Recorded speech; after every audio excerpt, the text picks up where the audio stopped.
రకంగానైనా తప్పించుకునేటువంటి ప్రయత్నాలు జరుగుతున్నాయి. కడప ఆసుపత్రి రిమ్స్ కూడా తీసుకొచ్చారు. రిమ్స్ దగ్గర మా ప్రతినిధి శ్రీనివాస్ కూడా ఉన్నారు. అసలు పోసానికి వచ్చినటువంటి ఆరోగ్య సమస్య ఏంటి, ఆయన ఈ ఉదయం నుంచి ఈ రకంగా ఎందుకు అక్కడ జైలు సిబ్బందికి చెప్పాల్సినటువంటి పరిస్థితి వచ్చింది, చెప్పిన తర్వాత అతన్ని ఎక్కడెక్కడికి తరలించారు, ఏ రకమైనటువంటి వైద్య పరీక్షలు కూడా చేయించారు, పరీక్షలు చేయించిన తర్వాత వస్తున్నటువంటి పరిస్థితి ఏంటి? శ్రీనివాస్. శ్రీహరి, ఈరోజు చూస్తున్నాం మనకి పోసాని కృష్ణమురళికి సంబంధించి ఫస్ట్ రాజంపేట సబ్ జైల్లో ఈరోజు పొద్దున్నే ఒక పెద్ద హైడ్రామా జరిగిందని, హైడ్రామా నడిచిందని వైసీపీ నేతల నుంచి మనకు అప్పుడే తెలిసింది. ఈరోజు మధ్యాహ్నమే మనం చెప్పడం జరిగింది. ఈరోజు ఉదయం రాజంపేట స్థానిక ఎమ్మెల్యే అమర్నాథ్ రెడ్డి వాళ్ళ గ్యాంగ్ అంతే నాయకులు, వైసీపీ నాయకులు ఇక్కడ ములాఖత్ అని చెప్పి జైల్లోకి వెళ్ళడం జరిగింది. అక్కడ చాలాసేపు ఉండి అక్కడ ఇతనితో మాట్లాడి వెళ్ళడం జరిగింది. అసలు అప్పుడే ప్లాన్ చేశారు ఇదంతా. ఈరోజు నేను బయటికి తీసుకొస్తాము ఏదో ప్లాన్ చేసి, నువ్వు పలాని ఆల్రెడీ నీకు గుండె నొప్పి ఆల్రెడీ ఉంది, నువ్వు ఒక హార్ట్ పేషెంట్వి ఆల్రెడీ, అది దాని మీద సొడ్డు పెట్టి నువ్వు తప్పకుండా వచ్చేదానికి ప్లాన్ చేయని చెప్పి ఇక్కడే పొద్దున్నే హైడ్రామా నడిచి తెలిసింది. ఎక్కడైతే వైసీపీ నాయకులు వెళ్ళి చెప్పారో సో అక్కడి నుంచే స్టార్ట్ అయింది.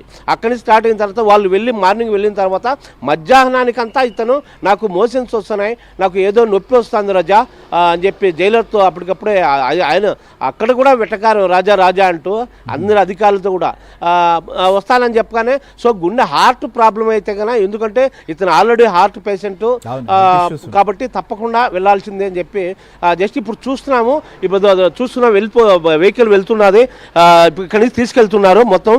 ఇక్కడ నుంచి ఇదే ఇప్పుడు వెహికల్ వీడియో జర్నలిస్ట్ మీకు చూపిస్తున్నాడు. రిమ్స్లో నుంచి ఇప్పుడే బయలుదేరుతారు. ఇక్కడ నుంచి రాజంపేటకు తీసుకెళ్తారు. రాజంపేట యథావిధిగా సబ్ జైలుకి వెళ్తున్నారు.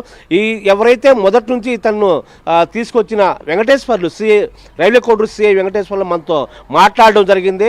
అతను మొత్తం రిమ్స్లో రాజంపేటలో, అప్పుడు రాజంపేట ప్రభుత్వ ఆసుపత్రి తరలించినప్పుడు రాజంపేటలో టెస్టులు చేశాము. ఆ తర్వాత రిమ్స్కి వచ్చిన తర్వాత, ఎందుకంటే స్కాన్ సంబంధించి రిమ్స్ అక్కడ రాజంపేటలో చిన్న హాస్పిటల్స్ కాబట్టి ఎంఆర్ఐ స్కాన్స్ చాలా ఉండవు అని చెప్పి కడప రిమ్స్కు తరలించారు, దేనికైనా మంచిదని చెప్పి. కానీ అప్పుడే డ్రామా అని పోలీసులకు కూడా తెలిసింది, ఇది ఒక పెద్ద డ్రామా అని. సార్ రిమ్స్లో అన్ని టెస్టులు చేశారు, అన్ని రక్త పరీక్షలు చేశారు, హార్ట్కు సంబంధించి అన్ని టెస్టులు చేశారు, ఎక్కడే కానీ మొత్తం అన్ని నార్మల్ అని చెప్పారు. అంటే అప్పుడు సిఐ చెప్పడం జరిగింది, ఇది పెద్ద నాటకము, కేవలం డ్రామా వేశారు, ఇదంతా ప్లాన్ జరిగింది, మొత్తం హైడ్రామా, ఇదంతా డ్రామా నడిపాడు ఈయన నటుడు కాబట్టి డ్రామా నడిపా అని చెప్పి. ఏమో వాస్తవంగా పోలీసులు సిఐ చెప్పిన ప్రకారం ఏదో అంతా డ్రామా అని తేలింది. ఇప్పుడే జస్ట్ రిమ్స్ నుంచి వెళ్ళిపోవడం జరిగింది. ఇతన్ని ఇంకా పోయి రాజంపేట యథావిధిగా సబ్ జైల్లో వదులుతామని చెప్పుడుగా సిఐ చెప్పడం జరిగింది. శ్రీహరి.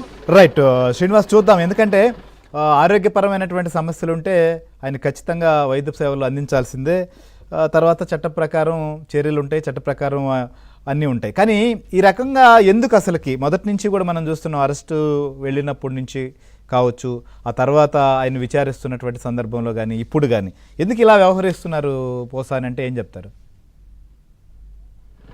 అంటే పోసాని ఇప్పుడు మనం చూస్తున్నాం, హైదరాబాద్లో అరెస్ట్ నైట్ చేసినప్పటి నుంచి కేవలం 7 గంటల్లో కారు అయితే 6-7 గంటల్లో వచ్చేస్తుంది.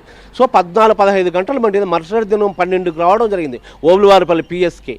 అంటే ఈ వైసీపీ వాళ్ళకు పూర్తి స్థాయిలో ఆయనకి మొదటి నుంచి అరెస్ట్ అయినా నుంచి ఉన్నారు. ఆయన వైసీపీ కార్యకర్త కదా, సభ్యత్వానికి మొత్తం రాజీనామా చేసినప్పటికీ స్వయంగా జగనే తప్పకుండా ఈ కూటమి ప్రభుత్వము మనందరం పార్టీలో ఉండి లేకపోతే ఇతరులు చేయాలని చెప్పి ఆ రోజు రాత్రే వాళ్ళ కుటుంబ సభ్యులతో మాట్లాడు చేశాడు జగన్. ఆ తర్వాత వాళ్ళ కుటుంబ సభ్యులు కూడా చేశారు. ఆ తర్వాత వైసీపీ నాయకులు ఇక్కడ స్థానిక ఎప్పుడైతే తీసుకొచ్చారో వైసీపీ నాయకులు మొత్తం వైసీపీ వాళ్ళు కర్నూలు జిల్లాలో ఇక్కడ దారిలో కూడా ఉన్నారు, అడ్డగిస్తారని చెప్పి పోలీసులు పాపం ఎక్కడెక్కడెక్కడో చాలా జిల్లాలు తిరుక్కొని వచ్చారు, 3 జిల్లాలు తిరిగి వచ్చారు. తిరిగి ఎక్కడో షార్ట్ దారిలో వచ్చి మరుసటి దినం మధ్యాహ్నానికి ఓబులవారిపల్లి పిఎస్లో వదిలారు. మొత్తం అరెస్ట్ అయినప్పటి నుంచి కూడా మొత్తం పెద్ద హైడ్రామాలు అంతా నడిచాయి మొత్తం. కాబట్టి ఇతనికి సంబంధించి శ్రీహరి గారు ఒక్కసారి డాక్టర్ వస్తున్నారు, ఇదైతే ఎవరు టెస్టులు చేశారో సరే అసలు ఏం టెస్టులు చేశారు?